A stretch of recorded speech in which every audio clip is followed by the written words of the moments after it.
বন্ধুরা, ঐক্যবদ্ধ শক্তি সবচেয়ে বড় শক্তি। তার প্রমাণ এই ভিডিওটি দেখেন খেয়াল করে। একদল সিংহ কয়েকটা মহিষকে ঘায়েল করার চেষ্টা করছিল। সেখানে দেখেন তারা ভয় না পেয়ে জীবনযুদ্ধ চালিয়ে যাচ্ছে এবং তারা নিজেদের রক্ষার্থে সিংহদের আক্রমণ চালাচ্ছে।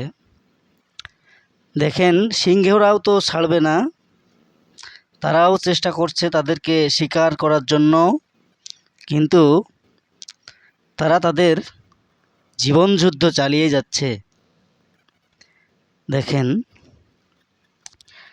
একটা মহিষ বিপদে পড়ে গেছে, দেখেন তাকে কিভাবে উদ্ধার করে। দেখেন একটা মহিষ আবার পালিয়ে চলে গেল। আমাদের সমাজে এরকম মানুষও আছে, দেখেন বিপদ দেখে পাশ কাটিয়ে চলে যায় কিছু মানুষ, তেমনই ওই মহিষটা। দেখেন সিংহদের হাত থেকে বাচ্চাটা একটু বিপদে পড়ছে, কারণ ওর শক্তি সামর্থ্য কম আছে, এজন্য আসলে বাচ্চাদের প্রতি আক্রমণ বেশি করছে। তো ভিডিওটি যদি ভালো লেগে থাকে অবশ্যই সাবস্ক্রাইব করবেন, পাশে থাকবেন।